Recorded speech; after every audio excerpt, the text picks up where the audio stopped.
Hello, Patricia Martucci here, licensed marriage and family therapist in New York, New Jersey, and California. And I am here to talk about shadow work. And the phrase that comes to mind is you spot it, you got it. And so what that means is, has there ever been anybody that just drives you absolutely crazy and you don't know why? And every time you're around them, you just get irritated or you find yourself judging them. So, what shadow work says is that when that comes up, it's oftentimes something about yourself that that this other person is reflecting back to you that you don't like. So, this actually happens to me once in a while with someone in my life, where whenever I'm around them, they remind me of a particular time in my life that, you know, I wasn't really great. I would say, well, I judge myself now sometimes for that time in my life. And when I'm around a particular person that reminds me of that time, I find myself judging them sometimes. And what I discovered was I'm really judging or seeing a part of myself that makes me uncomfortable, or that, that I'm not so happy to see being reflected back to me. So it's a trait usually that is one of my less desirable ones. So what you can do in that situation is ask yourself, what about this person is really irritating me? And consider, okay, has there been a time in my life where I've acted like this, or this trait has come out for me and I haven't really, or it hasn't really served me in my life, or it's, been embarrassing, or, whatever it is. So this actually comes up a lot. It comes up a lot in the psychotherapy world when we're doing group work. And it's a great opportunity really just to get to know ourselves and to get to know our different parts and our different personality traits that we have. And so the shadow is really the parts of ourself that we keep hidden, that we don't really want to let out into the open. And, we sometimes can even disconnect them from ourselves and project them onto other people, right? So if there's a trait, so for me, maybe I would say a trait that sometimes bothers me, maybe in other people, is when people are really loud. And, and I, can consider, okay, what about that really bothers me? Or when they're loud and just kind of keep going, keep talking.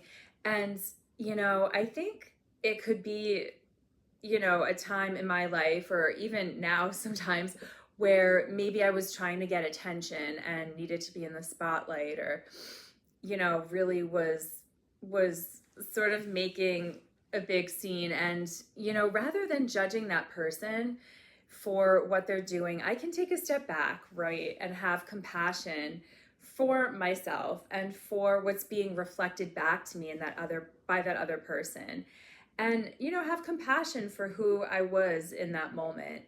And, maybe that can lead to also having compassion for that other person and knowing that it's actually not about them, it's about me. So that's the thing. Typically, when something bothers us in somebody else, it's really not about them, it's about us. And we can look at ourselves and just notice, again, what's coming up. So there's I think a great video out there called The Shadow Effect, I believe, that I think it has like a great message about this. But how I see this often come up is, and I see this come up all the time, and I'm guilty as well, but I'll hear somebody judging somebody else, So for example, let's say somebody in my life, is like judging someone else and being like, wow, I can't believe, blah, blah, blah, whatever it is. And I'll be sitting there thinking like, wow, you do the same exact thing, or you've done the same exact thing, and I'm sure people think of me in that way too. I'm not immune to it. But, it's interesting though, right? Because I think as human beings, we've been conditioned think that certain traits that we have are not acceptable. They're not okay. So what we do is disconnect from them, like I said. And, and then when they come out in other people, we feel uncomfortable because we're not at peace with those parts of ourselves. So again, so some of the work is just to notice, what is it that bothers us in other people? And, we can write it down, different traits, and really ask ourselves, has there been a time in my life where I've acted that way, or where, when I've been told that that's not acceptable to behave in that way? And if so, we can do some journaling around it and really get to explore, there's different kind of hidden parts of our personality, hidden parts of what makes us us. And it can really help us to feel more whole if we embrace those and integrate, those traits into our life. And the cool thing is, when we're aware of them, now as adults in life, we can choose a bit better of how we want to integrate the trait into our life. So we don't have to necessarily bring it out in situations where it's not appropriate. So for example, if there was a trait like, if I was really maybe, I would just say forward or sassy, a little bit, and kind of like, let's say a little bit too forward, maybe that trait isn't going to be acceptable in certain situations. Or when I say acceptable, I mean really needed, right? So I don't necessarily need to pull that out in certain situations, but there might be other situations in life where that trait is actually going to be needed and helpful. So what can happen is if we deem a trait as unacceptable, we can push it down, and kind of a couple things can happen. One is we either try to act the opposite of it and sort of work really hard to deflect from the fact that we have that trait. That's one way that we can try to kid ourselves. And another way is that we can, well, like I said, project it onto other people and judge it, or judge them for having that trait. So so I think it's great that we can pay attention to this and really get to understand and know ourselves and our psyche better.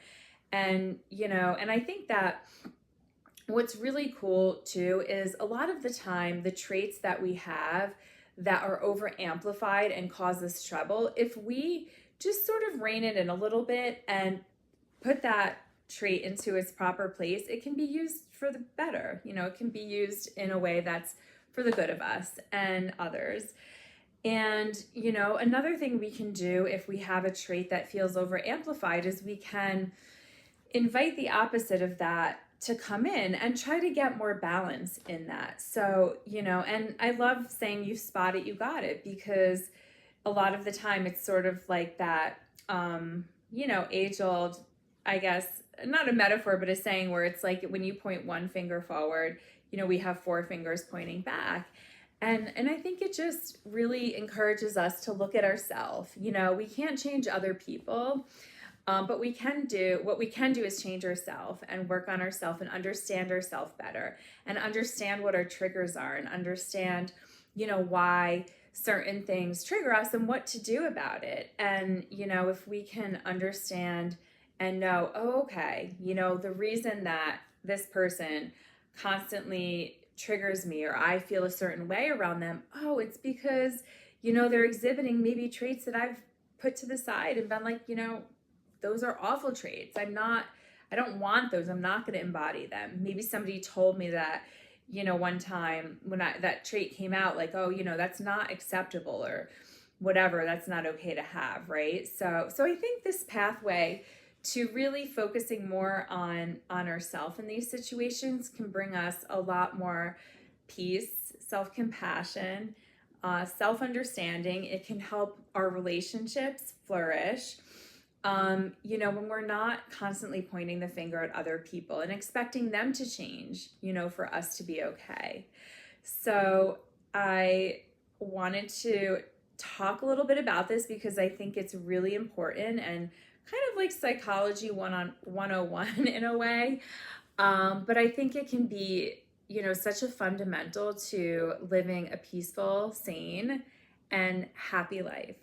So if you have any questions or comments, please feel free to comment in the comment area. And it's been great chatting with you.